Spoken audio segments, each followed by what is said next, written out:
안녕하세요. 취업이 보인다의 조서연입니다. 오늘은 국경을 넘어 글로벌 인재로 성장하고픈 대한민국 청년들을 위한 시간이죠. 해외 취업 어디까지 가봤니 시간 준비되어 있는데요. 먼저 오늘의 취업 정보부터 만나보시죠.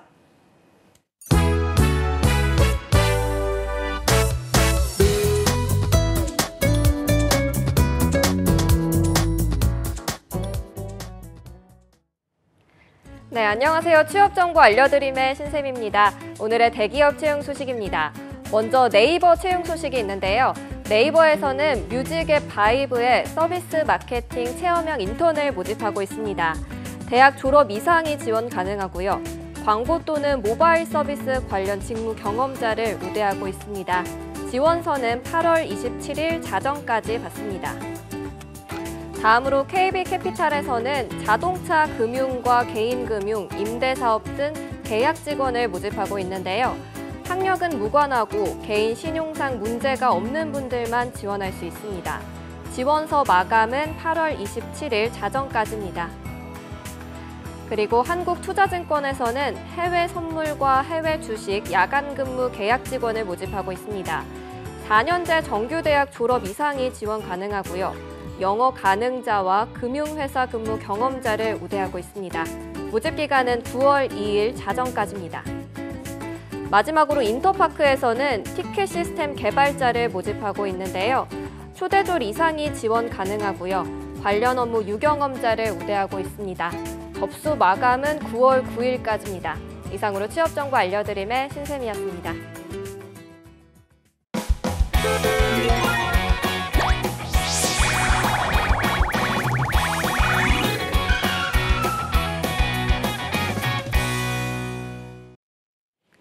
네, 해외 취업 어디까지 가봤니? 1부에서는요. 커리어 칼리지 김한기 교수님 모시고 이야기 나눠보겠습니다. 어서 오십시오. 네, 반갑습니다. 네. 아니 그렇게 더울 때는 오라고 기다렸던 태풍이 안 오네요. 그러게요. 그러다가 이제야 그죠? 네, 네. 이제야 또 태풍이 온다는 소식이 있는데 오늘 오실 때 비 안 왔나요? 살짝 맞았습니다. 아, 모자 안 네. 쓰고 와서 살짝 젖었는데 예. 네, 살짝 오기 시작하더라고요. 저 우산 안 가져왔는데. 아 그런가요? 큰일 났네요. 네, 저도 좀 오늘 오다 보니까 전 새벽에 출근을 하니까 비가 네. 꽤 많이 오더라고요. 그래서 좀 걱정을 했는데 그 새벽에 예. 좀 많이 왔죠? 예, 오늘은 좀 오전까지는 종일 좀 비가 온다고 하니까 우산을 네. 좀 챙기셔야겠습니다. 이제 또 점심시간이니까요. 그러게요. 자, 저희가 지난주까지 아랍에미리트에 대해서 4주 동안 이야기를 좀 했잖아요. 네. 저 예고를 좀 해주신 대로, 스포 해주신 대로 오늘은 좀 호주에 대해서 알아볼 텐데 일단 호주가 어떤 나라인지 먼저 좀 짚어볼까요?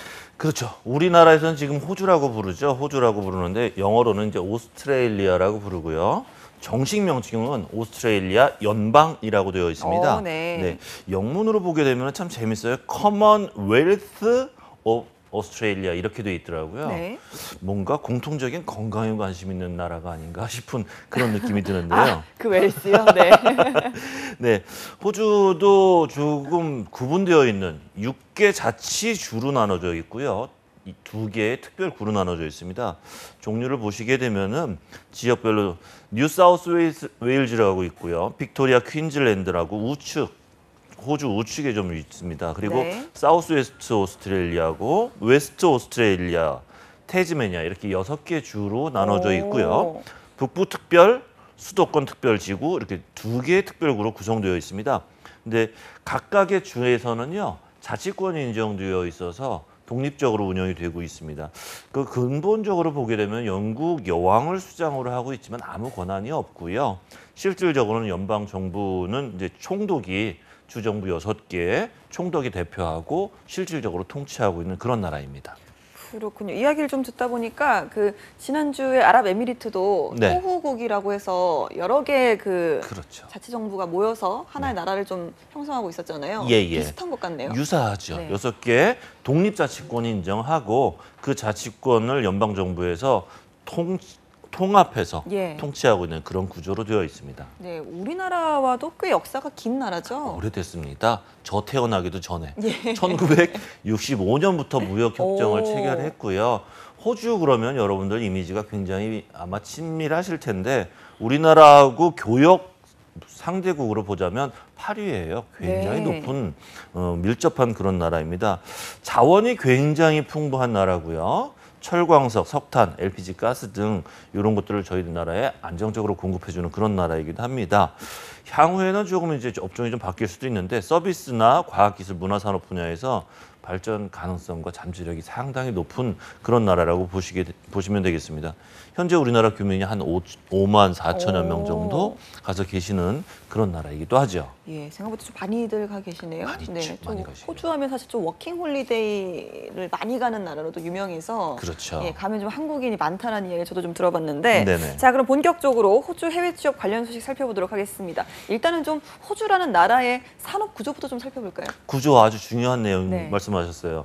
산업 구조를 보게 되면 호주는요, 광업이나 제조업이나 건설업, 도소매업, 그리고 보험, 금융업, 사업 서비스업 등이 굉장히 높은 비중을 차지하고 있습니다. 네. 근데 여기서 주목하실 거는 호주는 한때 굉장히 제조업이 전체 경제에서 상당히 많은 비중을 차지했었어요.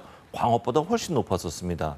그런데 2000년대 초중반에 들어서 광물 자원에 대한 수요가 계속되면서 광업이 호주 경제 성장을 확 이끌기 시작했어요. 네. 그래서 제조업보다 광업이 GDP 규모에서 훨씬 더 많은 부분을 차지하게 되었던 거죠. 근데 이제는 이제 광업도 중국 경제 성장 둔화 영향 받았고요. 세계적인 경제 침체로 인해서 수요하고 투자가 이게 감소되고 있는 추세입니다. 그러니까 광물 산업 쪽 조금 이제 후발적으로 두셔야 될 것 같고요.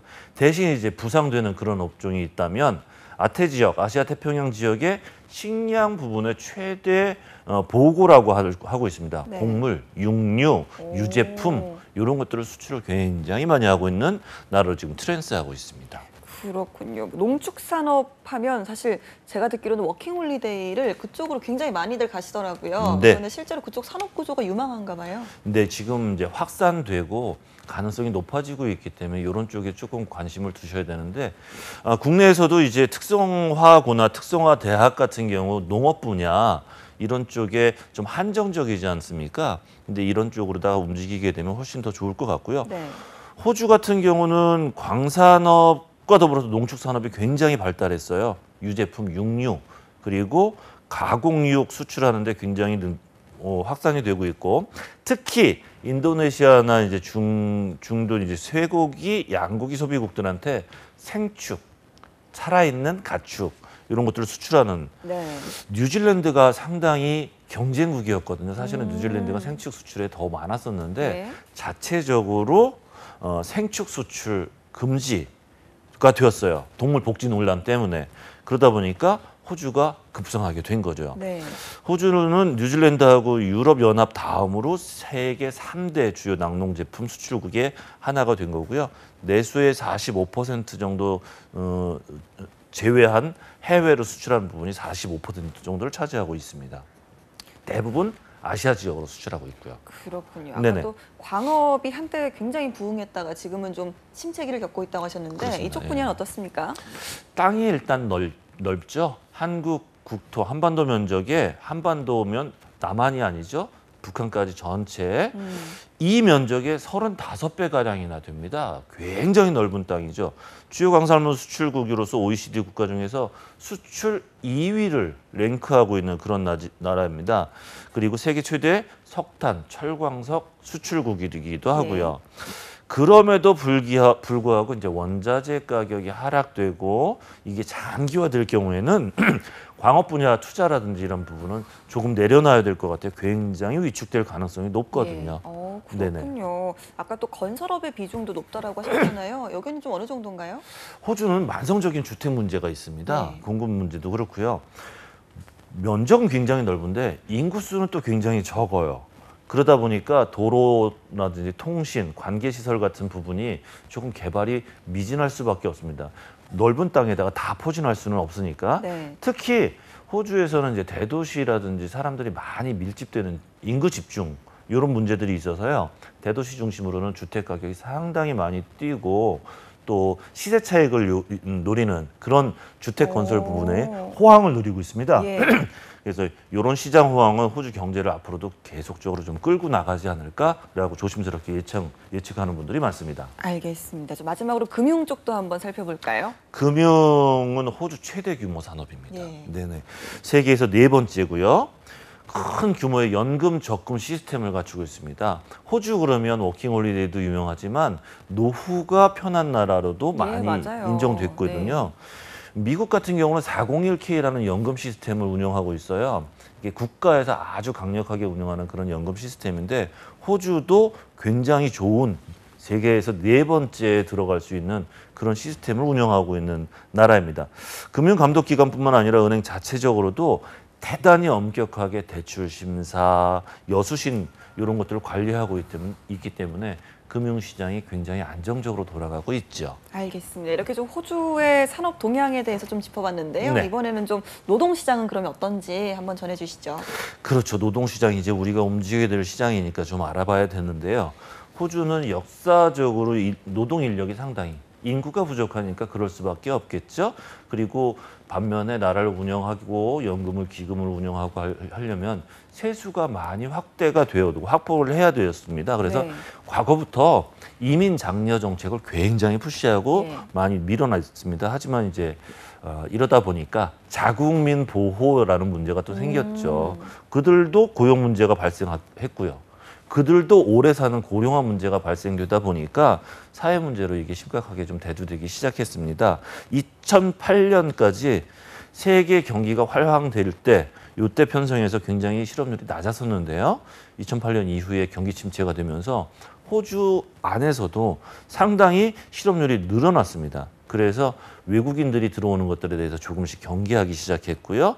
그다음에 457 비자라고 하죠. 임시 취업 비자. 요거 폐지했거든요. 네. 그래서 새로운 대체 비자를 내놓고 417 등등 호주 국민하고 그 일자리를 우선적으로 다 먼저 정책으로 추진하고 있었습니다. 예. 특히 이제 대표적인 외국 기업이죠. 맥도날드, KFC 이런 데서는 외국인 노동자들을 굉장히 선호 많이 했는데요.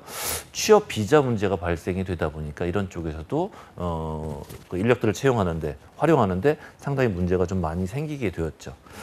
또 이제 다른 차원에서 좀 보자면 경기 침체라든지 광산, 붐 이런 것들이 종료되면서 광산, 석유, 광물 기술자, 치위생 전문가 이런 전문 인력 수요가 지속적으로 줄어들게 되겠죠. 네.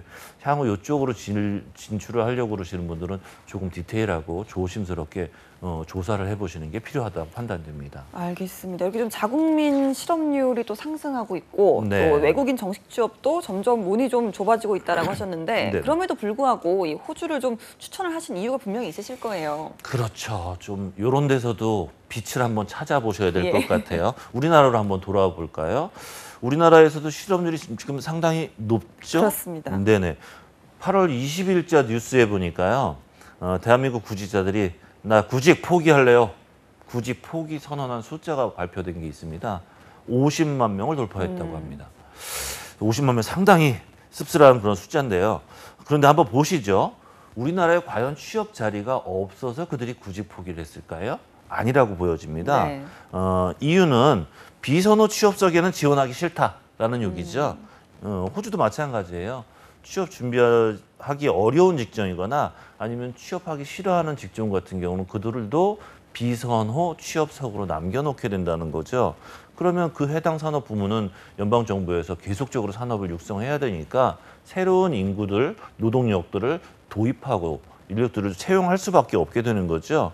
그렇게 된다면 우리나라에서 비선호, 호주에서 비선호 지역으로 직종으로 되어 있는 곳에 우리는 빈틈을 찾아 들어갈 수 있는데 과연 우리랑 그럼 매칭이 될 것인가?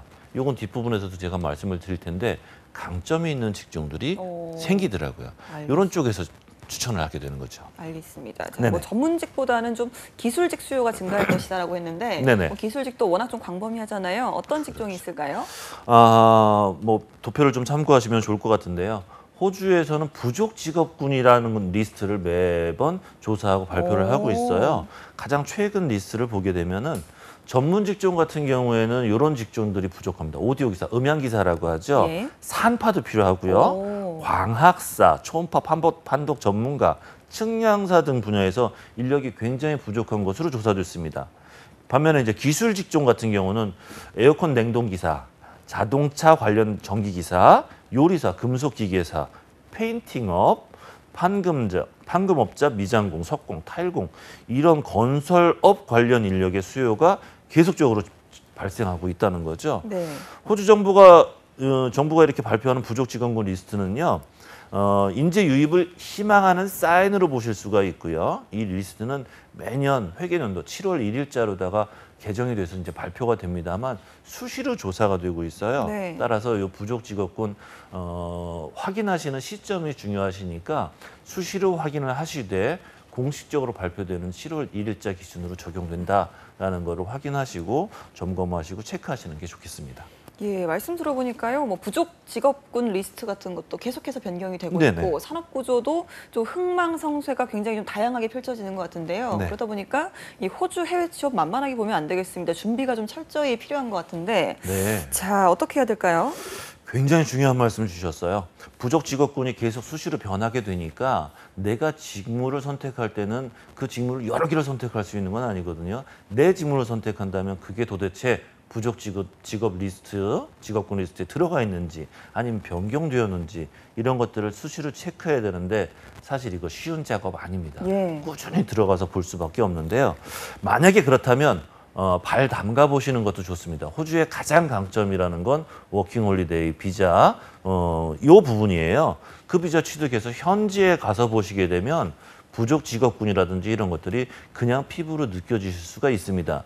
그래서 현지에서 미리미리 경력 쌓으시면서 대안을 모색해 볼 필요도 있지 않나라고 해서 조심스럽게 말씀을 드릴 수가 있습니다. 네. 기술 인력 구인은 굉장히 심해지고 있다고 했는데요. 요 기술자에 대한 외국인 채용 수요도 지속적으로 올라갈 것으로 보여지고요. 예상되는 거는 이제 해당 직종 종사자, 구직자 어떤 루트를 통해서 구인 정보를 오픈하고 있는지 잘 확인해서 기회 요인으로 활용하시면 좋겠다는 생각이 듭니다. 알겠습니다. 그런데 네. 좀 우리나라만 해도요, 뭐 서울, 부산, 세종 이렇게 도시마다 유망 직종이나 또 유망한 산업이 좀 다르고 여기다 호주는 더 심합니다. 연방 국가에다가 네, 네. 예, 좀 워낙 또 그 각 주별로 문화 차이도 크고 그렇죠. 산업 동향도 다르기 때문에 네. 이런 부분을 좀 많이 살펴봐야 될 것 같은데 어떨까요? 맞습니다. 호주 주요 도시별로 굉장히 특징이 강합니다. 아까 네. 이제 계속적으로 몇 번에 걸쳐서 호주 지도를 보여드릴 텐데요. 호주 지도를 경계한 선들이 좌측과 우측과 면적에 굉장히 차이가 있다는 것을 찾으실 수가 있을 거예요. 그거는 주마다 특징이 굉장히 명확하게 네. 분류가 된다는 겁니다. 자, 우선 많은 분들이 호주의 수도로 잘못 알고 계신 곳, 그곳으로 한번 먼저 가볼까요? 예, 제가 호주의 수도를 예전에 퀴즈 풀다가 네. 정말 처음 알았거든요. 몇 년 전에. 어디로 알고 계셨는데요? 전 처음엔 시드니인 줄 알았고요. 그렇죠. 그래서 아니라 그래서 멜버른인 줄 알았거든요. 그것도 네. 아니더라고요. 네, 그래요? 자, 많은 분들이 알고 계시는 시드니 아닐까요? 아니죠? 아니요. 근데 그러니까 오늘 저희가 살펴볼 도시가 네네네. 시드니 저희들이 아닐까요? 이제 가 예. 있고.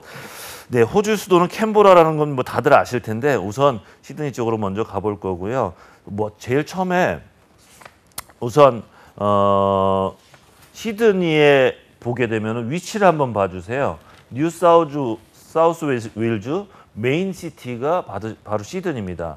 캔버라 바로 위쪽에 있고요. 시드니는 경제 산업의 중심지로 볼 수가 있습니다. 그리고 네. 비즈니스 활동이 굉장히 왕성한 그런 도시이기 때문에 그쪽 산업에 집중하시는 게 좋겠고요.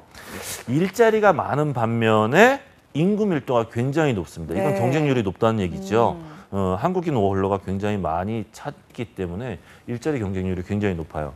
연결해서 볼까요? 주요 직종 보면 요식업, 호텔업, 바리스타, 파티셰 등 서비스 계열이 굉장히 유명한 도시입니다. 네, 역시나 좀 시드니 같은 경우는 유명한 만큼 한국인 분들도 또 많이 계시고 한국 업체들도 많아서 취업하기에는 좀 많은 분들이 이미 취업을 많이 하고 있는 그런 네. 도시가 아닌가라는 생각이 드는데 어떻습니까? 수월하죠. 한국 사람들이 운영하는 매장들이나 업체들이 많기 때문에 취업하고 근무하기는 수월합니다만 이런 경우에 반드시 따라오는 문제가 있죠. 시급이 좀 낮다. 네. 보수가. 예. 그리고 또 한국 사람들이랑 많이 접촉하다 보니 해외임에도 불구하고 영어 사용할 수 있는 기회가 다소 줄어든다라는 예. 그런 제한적인 문제가 좀 있습니다. 대신 이제 강점으로 보자면 한국 사람들이 많기 때문에 커뮤니티가 잘 구성되어 있어요. 정보 교류가 많을 수 있다는 얘기죠. 그리고 또한 초기 정착도 하기가 상당히 수월하다.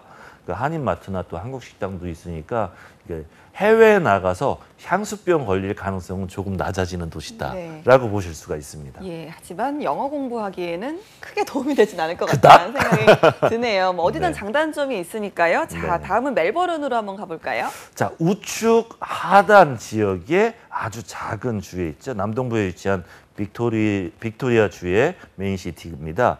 호주에서 예술과 건축, 문화, 정치, 그리고 스포츠의 중심지라고 할 수 있습니다. 요 멜버른은 잘 좀 보시면 전 세계에서 가장 살기 좋은 도시 1위로 선정되는 그런 네. 곳이기도 합니다. 호주 속의 작은 유럽. 호주가 유럽으로 착각된다고 저도 말씀을 드렸었는데 이런 도시입니다. 그래서 유명한 카페들이 상당히 많고요. 커피와 관련된 직업 희망하는 분들이 선호하는 지역이기도 합니다. 그렇겠네요. 저희가 저는 애들레이드라는 지역은 처음 들어보는데요. 네. 이곳은 어떤 곳인가요? 근데 이제 중간 지역으로 가죠. 애들레이드는 오스트레일리아 남부 사우스 오스트레일리아 주의 메인시티고요. 대도시로 분류하자면 인구가 그렇게 많지 않은 저밀도 지역이에요. 기술 이민을 가서 호주 영주권까지 받겠다라고 생각하시는 분들은 여기 가산점이 있거든요. 오. 저밀도 지역 점수 획득하기 위해서 먼저 찾는 그런 지역입니다. 해외 취업한 다음에 영주권까지 좀 받아보겠다라는 분들이 있으면 또 추천하고요. 굉장히 조용한 도시 분위기를 원하는 분들, 이런 분들한테도 추천됩니다. 대신 한국인 비율이 좀 낮기 때문에 영어 실력이 조금 많이 필요한 그런 지역이기도 합니다. 예, 아무래도 뭐 인구 밀도가 낮으면 역시나 좀 영주권 받기가 수월하다 보니까 네네. 좀 해외 취업하시고 이민까지 정착을 좀 생각하시는 분들은 이 애들레이드 지역 꼭 기억을 좀 하셔야겠습니다. 네. 자, 케언즈 여기는 어딜까요? 오스트레일리아 우측 상단으로 가시면 이제 만날 네. 수 있는 퀸즐랜드주 메인시티입니다. 그레이트 베리어 리프라는 유명한 관광지가 있죠. 가보셨는지 모르겠습니다. 예. 호주 최대 휴양지예요. 오. 네, 발리나 뭐 이런 곳같이 물가가 굉장히 좀 저렴하고요. 농장이 많습니다. 그러다 보니까 전 세계에서 워홀러들이 굉장히 많이 찾는 곳이고요. 스쿠버 다이빙 포함한 레저가 굉장히 유명한 그런 지역입니다. 리조트도 많고 그러다 보니 서비스 직종 일자리를 찾기가 비교적 쉬운 지역이죠. 알겠습니다. 이번엔 좀 서쪽으로 가볼까 하는데요. 제가 꼭 한번 가고 싶은 저의 버킷리스트 도시거든요. 퍼스. 퍼스. 여기 좀 소개를 해주시죠. 네, 퍼스.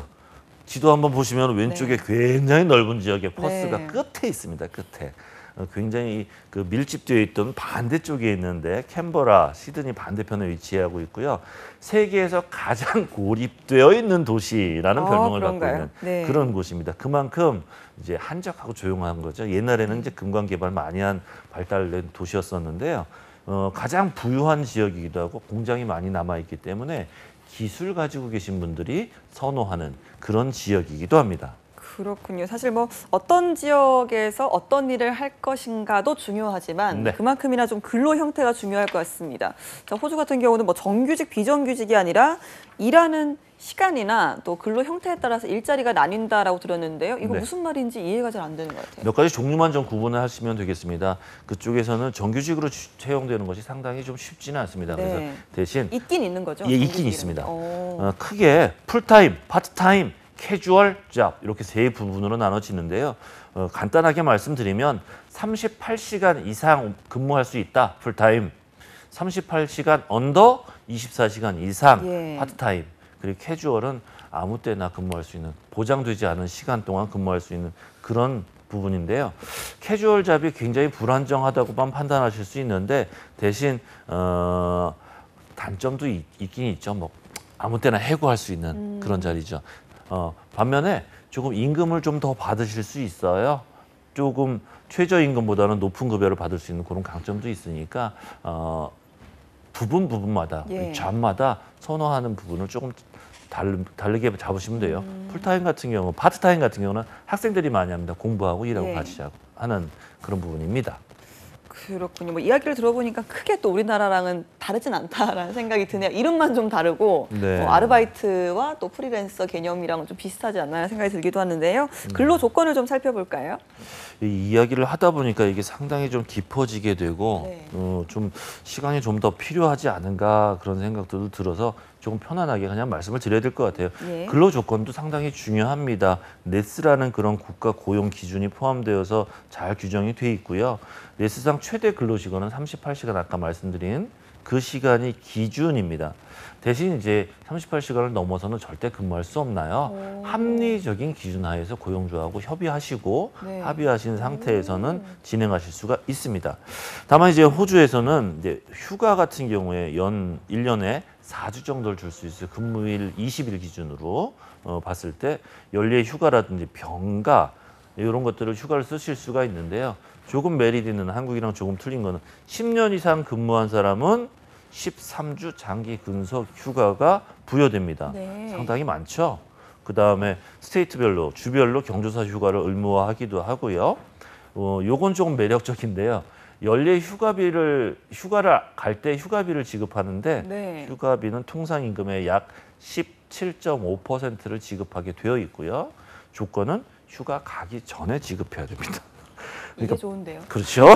휴가 가기 전에 휴가비 네. 받고 떠납니다. 그리고 이제 다른 중요한 것 중에 하나가 고용주는 퇴직할 때 퇴직금이라든지 이런 것들을 하기 위해서 우리나라 같은 경우 퇴직급여 충당금이라는 항목으로 10% 정도를 떼놓게 되어 있는데요. 고용인들에게 9.5%를 의무적으로 떼어서 퇴직연금에 가입하도록 되어 있습니다. 네. 호주 연금제도 잘 되어 있는 거 제가 앞에서도 말씀드렸죠. 요거 얘기 들으면 또 놀라실 텐데요. 젊어서부터 계속 근무하시고 나이 든 다음에 은퇴를 앞둔 퇴직자들은 보통 이제 금액으로 따지면 호주 달러로 10만에서 50만 달러 정도를 연금으로 적립을 하게 됩니다. 네. 이 금액으로 따지자면 하나로 1억에서 5억 원 정도 쌓아놓게 된 겁니다. 그래서 이제 은퇴한 이후에도 편안하게 노후 생활을 즐길 수가 있게 되죠. 그렇군요. 저는 그 13주 장기 근속 휴가랑 그거 마음에 드시죠? 휴가비 미리 예. 받는 거 찌네요. 땡깁니다. 예. 자, 근데 뭐 이런 규정들이요 결코 뭐 모든 근로자에게 해당되진 않을 것 같거든요. 네, 호주에도 취업 규칙이 있습니다. 그 취업 규칙이 있어서요. 근로 시간이라든지 기타 근로 조건 이런 것들을 아주 명확하게 구분하고 있어요. 상시 근로자 10인 이상 되는 그런 회사 같은 경우는 취업 규칙 작성해야 되고요. 감독기관인 노동부에 제출해야 되고 법에 저촉되지 않는 합리적인 경우에 그 노동개혁에 준하는 법적 효력을 가지게 됩니다. 그리고 여기에서는 뒤에도 이제 좀 자세하게 말씀드릴 텐데 근로자들이 불합리하게 피해를 받지 않을 수 있는 법적 제도, 그런 제도를 만들어 놓은 것들도 있습니다. 그렇군요. 저희 한번 살펴볼까요? 총 네. 뭐 10개 정도라고 하는데 하나씩 한번 살펴보죠. 보장해야 될 혜택은 도대체 어떤 게 있을까요? 호주의 고용 기준 10개. 최대 근무하는 시간 꼭 준수하세요. 유연한 근로제도를 요청하실 수 있습니다. 근로자들이. 네. 육아휴가 그와 관련한 혜택 당연히 요청하실 수 있고요. 요청이에요. 연간 휴가, 간병휴가, 사회봉사하겠다고 휴가 낼 수도 있습니다. 또 장기 근무했으니까 나 조금 쉴게요. 공휴일날 뭐 쉬는 거는 당연한 거고요. 퇴직서, 우리나라 사표 같은 거죠. 퇴직서와 퇴직수당 당연히 받으실 수 있고요.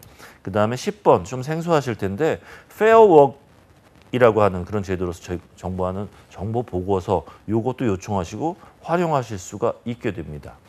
네. 페어워크 굉장히 중요하죠. 페어워크. 공정근로 옴부즈맨이라는 네. 제도인데요. 네. 근로자들이 피해보지 않도록 중간에서 조정해주고 관리해주고 돕는 그런 기관 제도를 말합니다. 네, 이야기를 들을수록 왜 다들 그렇게 호주로 가시려고 하는지 네. 이해가 되는 것 같아요. 좋죠. 여러모로 좀 근로자로서는 상당히 좀 매력적인 포인트들이 많은 것 같은데요. 네네. 자, 아까 말씀하셨던 것 중에 그 캐주얼 잡이라고 하셨나요? 예. 네. 그 부분 같은 경우는 뭐 아르바이트랑 크게 좀 차이가 없는 것 같아서 이런 분들에게도 저희가 계속 지금까지 살펴보고 있는 이 혜택들 동일하게 좀 요청이 되는 건지 궁금합니다. 캐주얼 입고서 하는 직종은 아니죠. 하지만 아까 말씀드린 것처럼 근로시간이 정해져 있지 않기 때문에 내가 편하게 일할 수 있다는 장점이 있는 반면에 언제 해고될지도 모르는 예. 그런 그러니까요. 잡이 캐주얼 잡입니다. 그런데 국내에서 아르바이트랑 조금 비교할 수 있는 건 방금 말씀드린 공정 근로 옴부즈맨, 페어워크라고 하는 그 제도에 같이 적용을 받을 수가 있어요. 아르바이트를 하든 파트타임이든 정규직이든 모두 적용받을 수 있는 그런 제도가 페어워크입니다. 그래서 장기 근무 휴가도 주어질 수 있고요. 최소 12개월 동안 정기적으로 예. 체계적으로 일을 한 캐주얼 근로자한테는 유연 근무 제도도 적용할 수 있고 요청할 수 있고요. 육아 휴가까지도 제공되니까 단순한 아르바이트라고 보기에는 조금 다르다는 네. 말씀이겠죠? 그렇네요. 자, 저희가 좀 이제 제일 중요한 이야기가 아닐까 싶은데요. 네. 임금 수준 어떻습니까? 임금 수준 상당히 중요하죠. 우리나라 최저임금 얼마로 알고 계시나요? 최근에 8,360원까지 예, 맞습니다. 인상이 되었거든요. 만 원까지는 여러 가지 의견들이 있어서 잘 안 되는데 호주에서도요. 금년도 7월 1일자로 약 최저임금이 3.5% 정도 인상이 돼서요. 한 주에 한 2만 원 정도를 더 받을 수가 있게 됐어요. 공정근로위원회가 있거든요. 지난 6월 1일 날 발표한 거 보면 21세 이상 대상자에게 적용되는 2018, 2019년 최저임금은 시간당 호주 달러로 18.9, 주당 719불, 38시간 기준입니다. 한화로 계산해드려야 되겠죠? 한화로 환율에 따라 좀 틀리겠지만 시간당 15,000원 정도 조금 예. 넘습니다. 주당 59만 원 정도. 요거 가만히 계산해 보시면은 우리나라 8,360원보다 한 2배 정도 네. 되는 그런 금액인 것 같아요. 캐주얼 근로자인 경우에는 또 25% 가산까지 받아요. 네. 최저임금에서 언제 해고될지 모르는 위험하니까. 그래서 금액 계산해 보면 시간당 19,000원, 주당 와. 73만 원. 4주 곱해 볼까요? 70만원에서 74, 28. 거의 적은 금액 300만 원 아니죠? 돈이네요. 예. 네, 이런 제도가 돼 있어요. 네. 급여에. 아니 근데 호주가 제가 알기로 물가가 그렇게 높은 국가가 아니어서 네, 굉장히 좀 많이 받는다라는 생각이 들고 또 캐주얼 잡 같은 경우는 정규직이 아님에도 불구하고 거의 뭐 한 달에 300 가까이 벌 수 있다는 게 매력적이기 때문에 네네. 굳이 사람들이 그 풀타임 잡이나 정규직을 욕심내지 않아도 될 것 같다라는 생각이 듭니다. 실제로 좀 어떻습니까? 제가 앞부분에서 말씀드린 것처럼 호주에 정규직 목숨 걸고서 취업하실 거 아니고요. 워킹홀리데이로 가서 정보도 습득하시고 실질적으로 한번 경험해 보시라고 말씀드렸던 게 이건데요. 최저임금 놓고 정규직, 비정규직 호주에서도 상당히 문제시하는 그런 학자들도 많습니다. 근데 문제의 핵심 요건은 뭐냐면 자격 요건이 보수에 차등을 둔다라는 그런 거거든요. 일하는 시간 같은데 왜 정규직하고 비정규직하고 받는 돈이 틀려야 됩니까? 라는 그런 거였습니다. 이런 거기 때문에 그런 부분들을 해소할 수 있는 그런 공정옴부즈만 페어워크 제도가 있다는 것이 상당히 강점이 있고 메리트 있는 거죠. 알겠습니다. 저희가 또 시간 관계상 호주 네. 이야기는 또 오늘은 여기서 마무리를 좀 지어야 될 것 같은데요. 같아요. 다음 시간에 뭐 그냥 빨리 끝낼 국가가 아닌 것 같아요. 이야기를 맞습니다. 들어보니까 더 네. 깊은 이야기 나눠보도록 하겠습니다. 오늘도 함께해 주신 커리어 칼리지의 김한기 교수님 고맙습니다. 네, 감사합니다.